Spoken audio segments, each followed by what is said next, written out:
There is extreme investor complacency. At least that's what a few charts are telling us. Is that true? And then what should you do about it with your money? I've got all that coming up.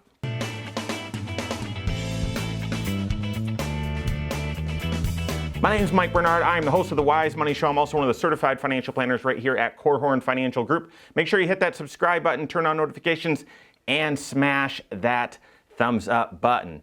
So we've got this melt up happening in the market, and we've got stocks that are soaring, from the bottom back in March until the election. You would say that was an unbelievable rally. It contained the best 50 days in the stock market ever, the best 100 days since the Great Depression.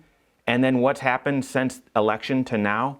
One of the most unbelievable short-term rallies we've seen in history. It didn't yet beat the rebound from the pandemic lows and closure lows, but it's the best month in small cap stocks ever. And so that has several people concerned about valuations and so on. And what it all means is potentially extreme investor complacency. And that's a negative, that's a bearish sign. So what do we mean by complacency and why is that bearish? So think of the legend, sort of lemmings, right? Well, we're all just sort of following each other, taking one step, after the other, following the person in front of us, but no one knows where they're going. We're just following each other, and then eventually, as I believe one of the stories goes, the lemmings just start falling off the cliff, and they just continue walking towards that cliff because, well, I'm just following the person that's in front of me. So all of us, potentially, we see this sort of herd mentality in the markets at some very,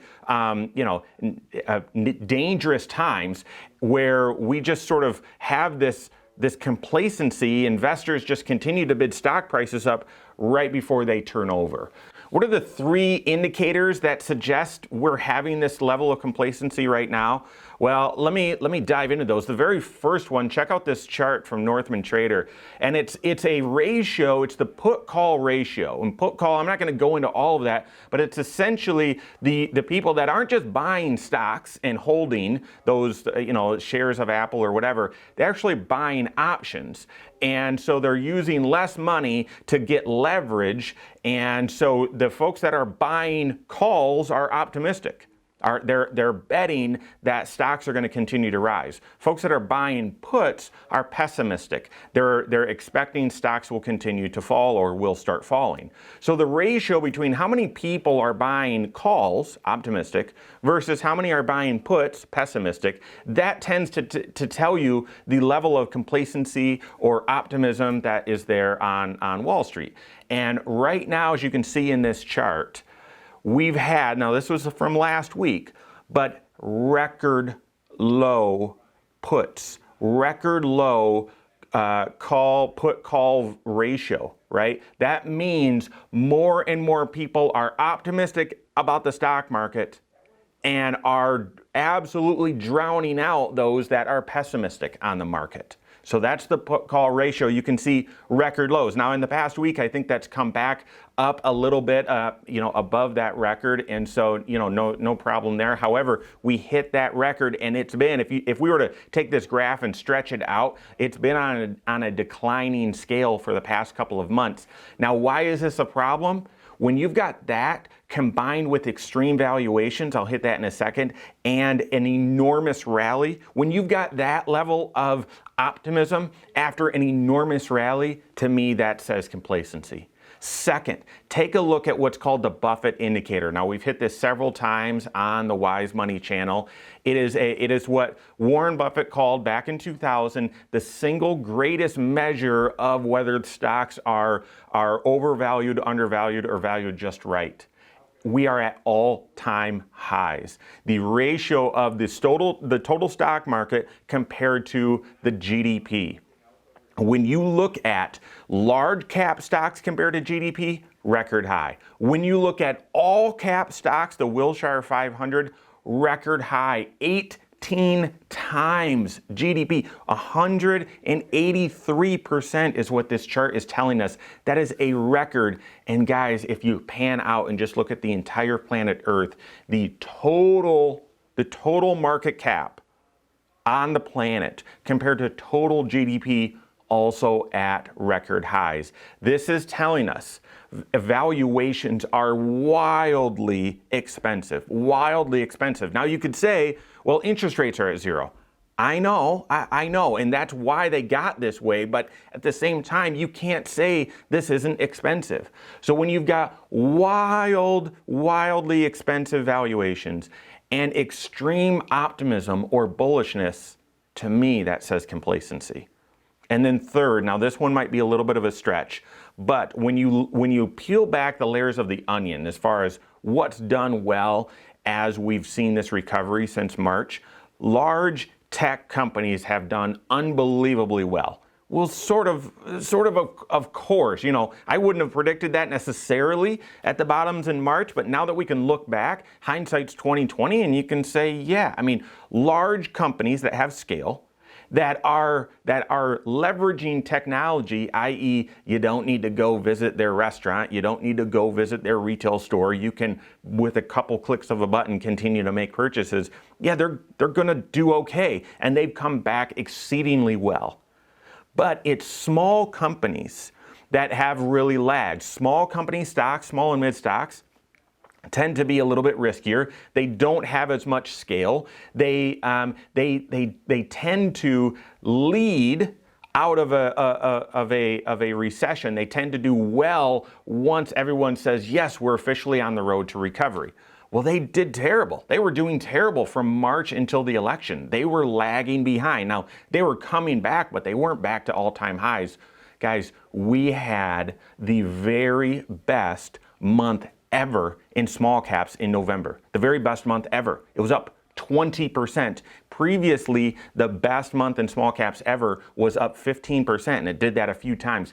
20% positive in November, and that's continued in December significantly.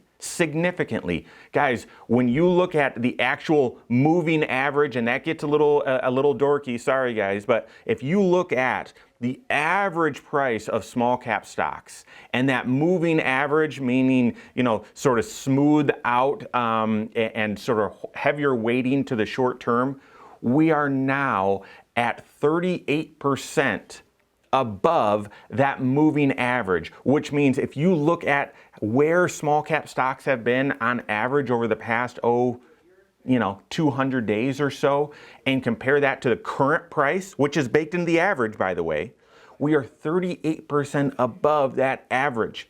That is also a record. We've never seen small cap, riskier investments pop the way that they're doing right now. Again, seems normal if we were right on the beginning of a recovery.